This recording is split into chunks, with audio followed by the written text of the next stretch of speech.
The apps themselves, they're in their own little clouds and their own little fiefdoms. And it's about how do we bring them all together? Is it a collection of all-stars? Do you want the best player at every position, which generally doesn't work that well?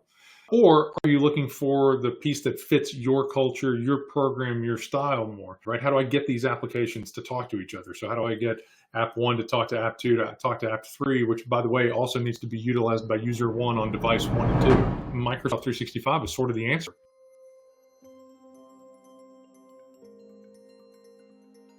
Good afternoon, everybody. Welcome to our latest AMA edition entitled From Chaos to Cohesion, Designing a Smarter Stack. My name is Mike Almeida. I'm your co-host. I'm joined along with my friend and business partner, Marc Gibson. And we've got a treat for you today in terms of content. And really what we decided conversation should go about is ultimately technology, which shouldn't surprise you. But we're going to dive into a little bit more complexity of what has become something we view as very overwhelming in business today. And what we mean by that is it's becoming more and more chaotic to figure out what type of approach we should have when it comes to choosing technology. Right? There's always the latest and greatest gizmo, gadget, service, offering, and every one of those things seems to have their own environment of sorts, how to maintain the integrity, the cohesiveness, maintain its own environment. And so for us as business owners, there are several questions that come to mind. How do you get your arms around all of these different gadgets? How do you get your arms around how you connect to them, how your business connects to them? How do you use them? How do you understand the philosophy or the dynamics between securing those accounts, protecting them? How many is too many? Is there a way for us to simplify that approach? And so that leads me to the kickoff question for you, Mark, for today's topic really is how or what is the best way for me as a business owner to simplify my tech stack? So the short but not too helpful answer is whatever best way supports your business, right? So the old consultant answer of it depends.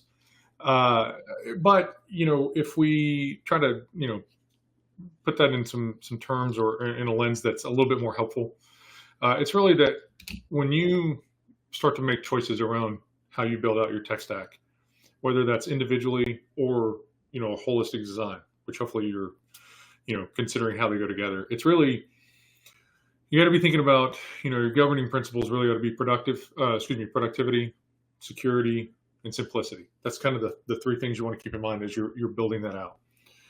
And so as you kind of consider those two approaches, the two paths there, really one is about cohesion, which is, how do all of these things sort of fit together, versus the idea of best of breed or best in class. Like, hey, I'm evaluating each application or tool on its own. I want the best of whatever that particular function is, and I want to be able to have a collection of those.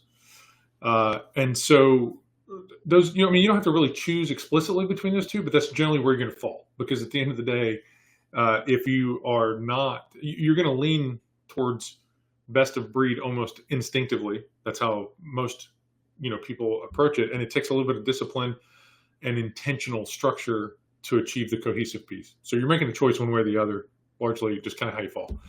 So, but when you think about, making a choice between best of breed really is, like I said, the idea of how does one function, or how does one person or a small group of people, how do they function best, maybe with what they're familiar with, or their specific set of activities or requirements that they need.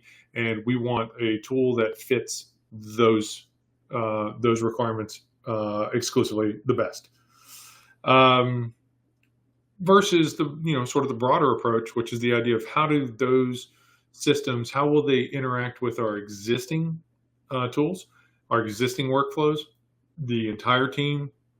How do we make sure that it's blended with, that group of people, plus our business goals as well? Not always, when you are looking at best of breed, is the business goal included. It's really more a little bit more myopic focus on that. So that's really sort of the two approaches that you're looking at when you talk about tech stack. Sure. And now when we look at the broader picture of, gosh, there's so many applications that exist today. I mean, you can just pull up your phone and go to the App Store and you're inundated with that. Why do you believe we've become so focused on applications, particularly in our business?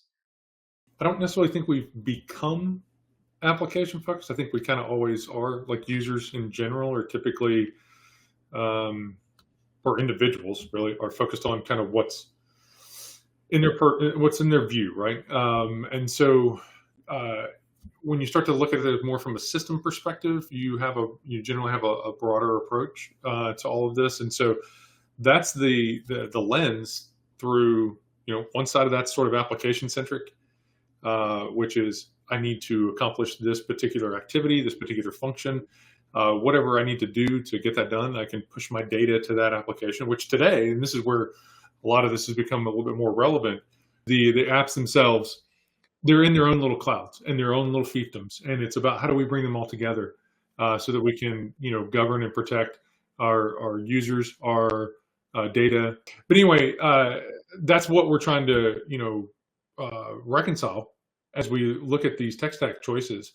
Is what's the impact on this fragmented approach to where all of our data applications and usability live versus how do we make that a little bit more cohesive?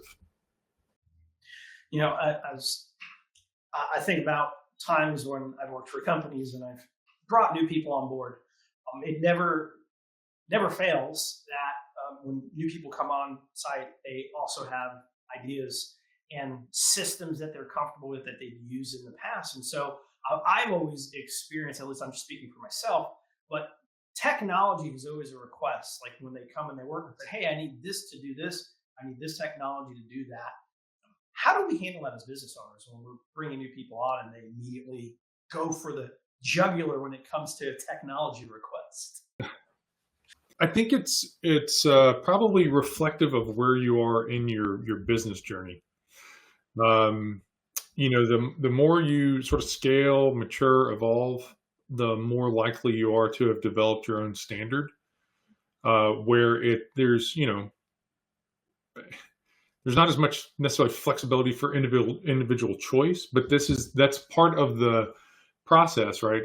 Which is, are we a collection of people or are we a team? And when you think about this, I always like sort of sports analogies, right? So the idea of when you're building a team, say a basketball team or whatever, is it a collection of all-stars? Do you want the best player at every position, which generally doesn't work that well? Or are you looking for the piece that fits your culture, your program, your style more? So as you're building out your tech stack, it's really like building out a team piece, which is the idea of, do I want the best application or do I want the best fit?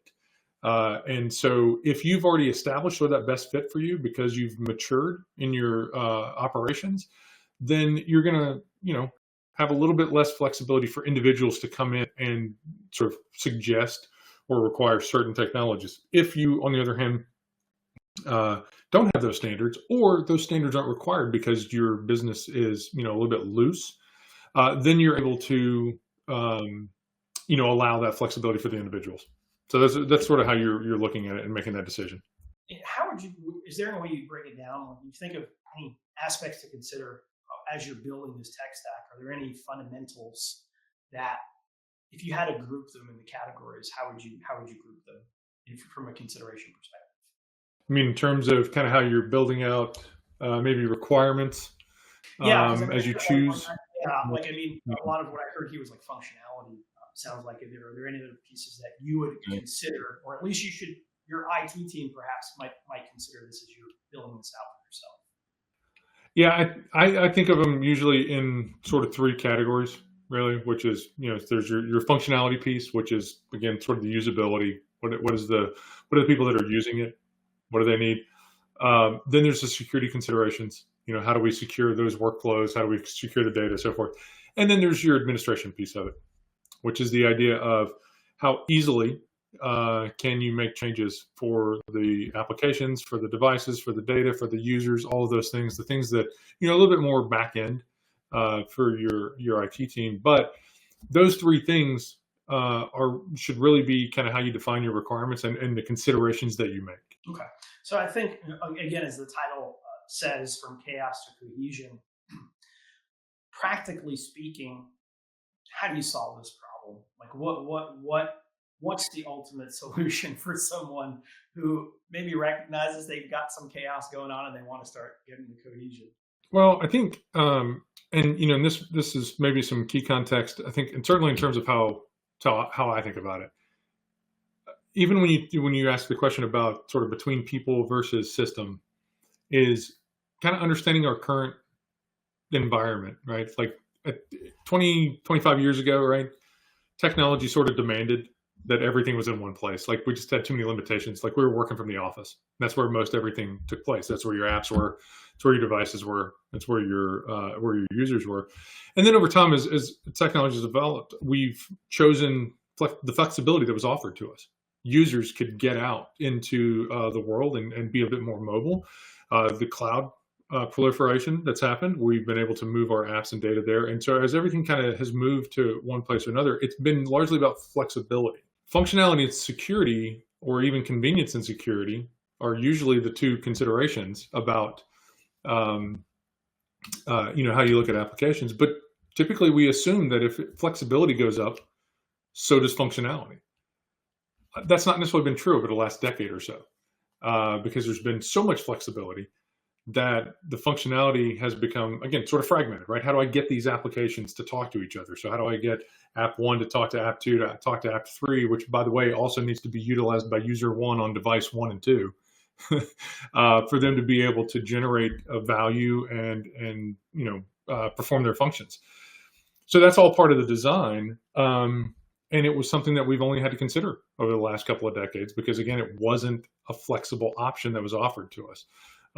So, the answer to that, to me, like in terms of how you address it, is you have to start to look at how can you still provide that flexibility while also improving on the functionality and the security. And to me, I think it's not really so much about how do we make all these things connect. It's more about how do we start to consolidate them back into a single place. So that's really what we're talking about today, right? Is the idea that, for us, we look at that strategically as Microsoft 365 is sort of the answer, to that, because from, my experience, our discussions, our research, so forth, they're really the only game in town when it comes to having all of this, all of these features, functions, tools under one umbrella. Just about every other, provider that you're going to look at, particularly when you take a best in breed or best of class approach to it, you're going to have to involve third parties to be able to achieve all of the things that you need. Absolutely. So, Mark, kind of talking about this, I'll use the term ecosystem for lack of better terms, bringing everything under this one umbrella. What are some of the inherent benefits for business owners who may have had systems and features that are sort of disjointed? What's the main benefit, or maybe series of benefits? So what happens when you start to collaborate and bring them together in that single ecosystem? So what you're looking at there is bringing under one umbrella is sort of that ease of use. It's a little bit easier to deploy solutions. It's a little bit easier to administer solutions, which usually makes it a little bit more cost effective. Not necessarily just from a price tag perspective, but also from training, familiarity, cost of ownership type scenario, which is the idea of being able to, have those connected without having to find third-party applications that can connect, to different, how do I connect my email with my CRM? How do I connect my CRM to, application 2 over here? Being able to move data around within your organization is much easier. It also comes with a lot less overhead in terms of your users trying to be able to figure out how to do that. Sure. That's on the functionality side, right? Because we talked about there being two areas, sort of from a security and administration side. And from a security perspective, obviously if the data and the applications and the people are all in one place, That's a lot easier to protect than if they are, strewn about the internet. The old, the old philosophy and image for, IT guys and security guys was castle and moat, right? That's how we used to think about the office, right? Well, physically speaking, that's kind of the image that we're talking about here. Is we're still looking to kind of get maybe back to the castle and moat, just the castle moat. Castle's not in the office, the castle's in the cloud. But we still want to have everything under that one set of boundaries where possible. Again, this may not be something that you can do for 100% of your functions or 100% of your applications.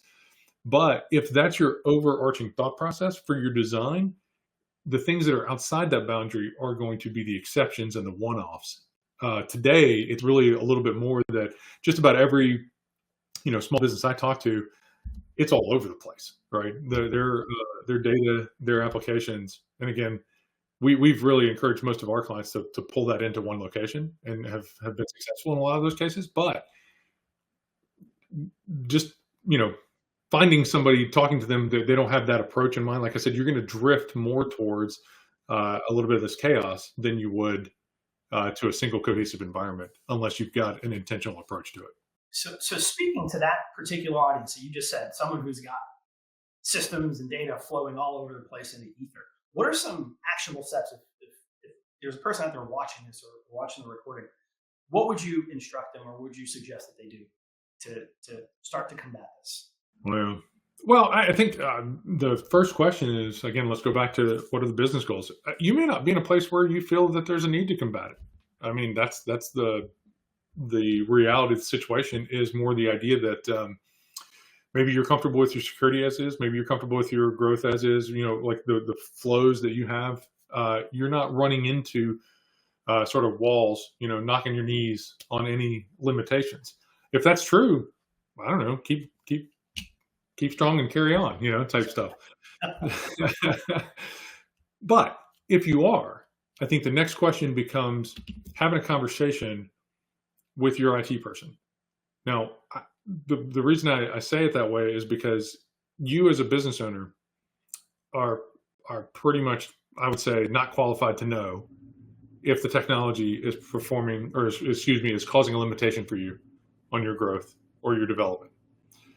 But I would also tell you that your IT guy is also not qualified to know that in a vacuum, because this is where we're talking about bringing the business and the technology together. Business can't answer the technology by itself. Technology can't answer the business by itself. So we talk about the concept of IT cohesion a lot, and that's what we're talking about here. Is the idea of, is my business being limited by the technology choices that we've made up until now, and how they operate? That's a collaborative conversation with your IT guy to really, come to a conclusion. We need to make a change or we don't. Excellent points. Awesome. So we've got a list of questions here that are coming in, and I'll go through them one by one. I don't know if we'll have a chance to answer all of them, but we'll give it our best shot. So first question for you, Mark. When you look at a growing tech landscape, how do you decide whether to pursue a best-in-breed approach versus building a tightly integrated cohesive stack? Well, I think we kind of touched on this a little bit, right? The idea that I think you have those three principles that are sort of governing the approach, right? The productivity, security, and simplicity. If you look at that and you're able to achieve a comfortable level of that while also providing that additional flexibility that comes with the best of breed or the individual choices, I guess. And that's, when I say flexibility, I'm talking about for your users to be able to simply, use the app of their choice. If that's not having an impact on those three principles, or at least not to a way that you're uncomfortable with them, then you should probably, continue with the best of breed so that you don't impact that. If you're not able to do it, again, and this is where I think most small businesses find themselves, is that if you have 10 different applications for 10 different users that do the same basic function, that's incredibly hard to develop any kind of efficiency, which has obviously an impact on profitability. It's also impossible to develop any kind of standards, which has impact on both that functionality and the security. So that's the criteria I would use for determining how you take this approach is what's your impact on that productivity, security, and simplicity. If you're comfortable with it, continue on. If you're not, start to look at being able to consolidate. Awesome. That's really good feedback. All right, second question came in. Looks like, what practical steps can an organization take to map out every application it currently runs and identify any overlapping functionalities before deciding to keep, replace, or retire? So hopefully, and I, from experience, know that this is more of a hope than a reality. But you've got a list, you've got an inventory, right, of your applications and maybe even your devices and your tools, so that there's a reference point, even if it's not 100%, but you got a reference point that you can kind of look at and say, hey, here's all of our assets. Assuming you don't have that, you've got to take a little bit of work. IT guys hopefully going to lead that effort for you, and then work with you with your users to be able to understand kind of what each of these things are for. The real challenge when it comes to this kind of question / activity is it's not usually 5 applications that do the same one thing. It's usually that there's 4 or 5 things that those 5 applications do that they overlap with each other, and you're using this application for that one, you're using the second application for this one, and then so it's sort of fragmented, right? And you get to a place where it's really, you have to choose to do something a different way. So application 1 has to be consolidated with application 2, which also means you changing your process just a little bit. But those are things that you have to make choices on after you've got the full picture of your tech stack.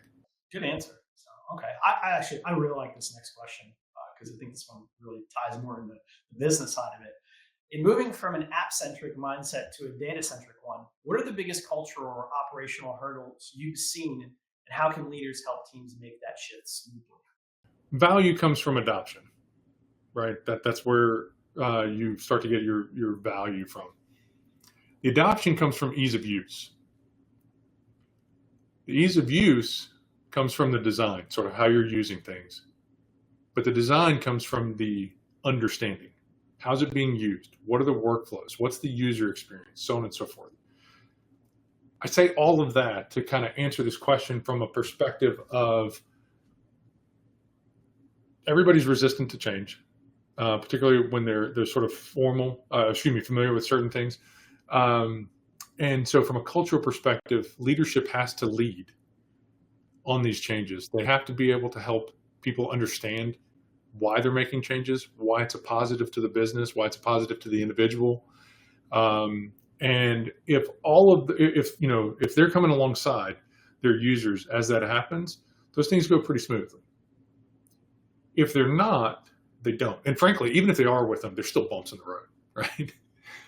But if you're committed as an organization, then it's a lot easier to handle the cultural changes. So it's really about just helping them understand where the value comes from with all of that. Very good. Here's the next question here.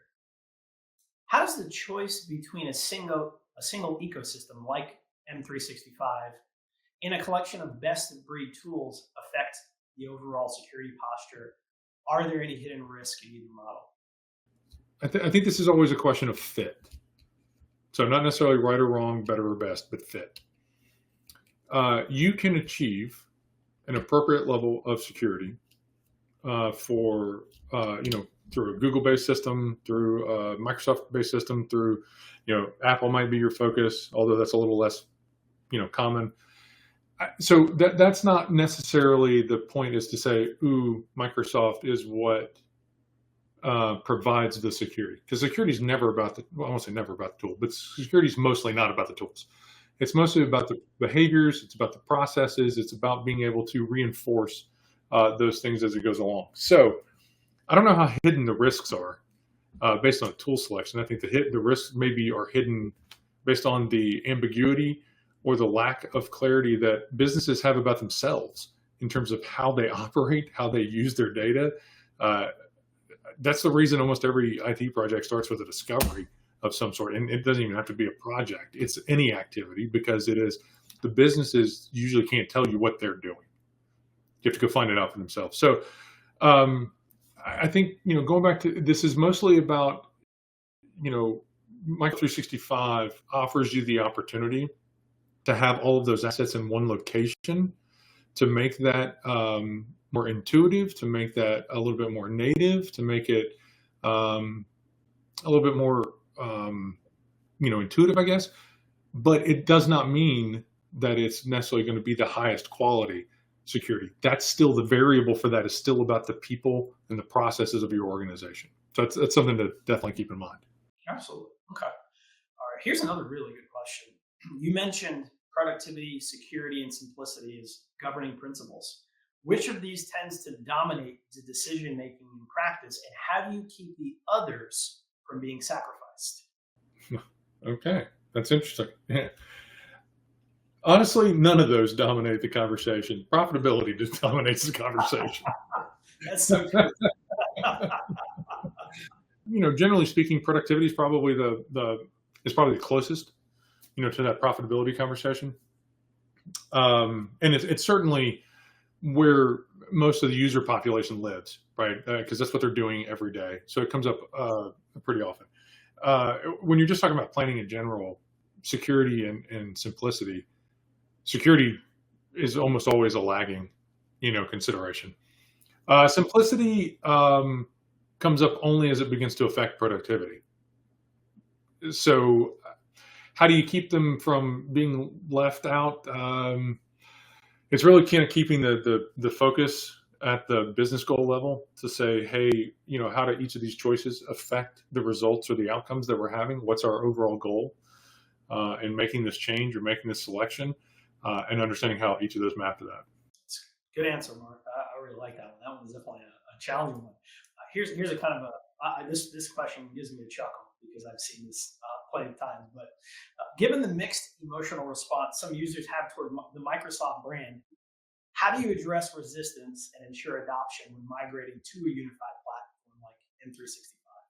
I don't know. The way that question's sort of posed, it feels like it's coming as like a user question, I think, a little bit. And in that regard, it's not really any different than any other change criteria, I guess we'll say.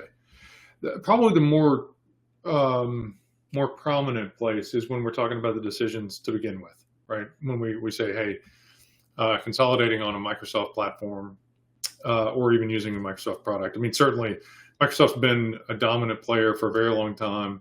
As with any product that is so dominant, it attracts any number of people who are like, nope, not for me. And so if that's an emotional based response, not much I can do with that. If it's a fact-based, feature-based, process-based response, then we can evaluate it. And, at the end of the day, this is where you're having a conversation about how you choose. I mean, inherently, right? Cohesive versus best of breed. As we talked before, there's really only the one player who can provide you the cohesive structure at the levels we're talking about over Microsoft side. So if you have this emotional response as a leader that says, hey, I don't want to use Microsoft, or we're not comfortable with it, no problem at all. But at that point, you are in a best of breed tech stack build by default. And so at that point, you're just choosing based on features and trying to make it fit as best you can. Again, it's not like you can't do any cohesion, right? If you're outside of Microsoft, there are ways to do that. It's just a little bit more complicated. There's more moving parts. That's all. Yep. All right. And I'm going to sneak one last question in here. I think this is a good one. Is there a quantitative benchmark like number of apps per employee, any integration points or support tickets that tells an organization it's crossed the line into an unmanageable app stack? Quantitative benchmark? Most likely no. Because if you're in a place where we're really trying to, move from chaos to cohesion, as we talked about here, almost by definition, if you're at that level of chaos, you're not measuring anything or you're not measuring well enough. So there's no quantitative data that's available to you to say, oh, we should make this shift. Probably the criteria though that comes up the most often that brings this home is the idea of it's frustration level. It's emotional pain for maybe it's a single business owner or a collection of leaders where they just have a gut feel that they can't quite keep their arms around everything that's happening, or they know that stuff takes longer than it should, or maybe than it could, if it was a little bit simpler. Maybe there's some sort of an event that happens, whether that's a failure in the production environment, or it's some type of security event, whatever. It's usually always going to be some type of either standalone or qualitative measure, not a quantitative one. Excellent. Good point. Well, Mark, appreciate you going that extra mile there at the end. To our viewers, thanks for joining us today. Hopefully you enjoyed it. And if you'd like to get more content throughout the month, you can follow us on LinkedIn or like and subscribe on our YouTube channel, and you'll get up-to-date information as we go along. So thanks again, Mark. Appreciate your time today, and you guys enjoy the rest of your week. Take care. Absolutely. Thanks, Mike.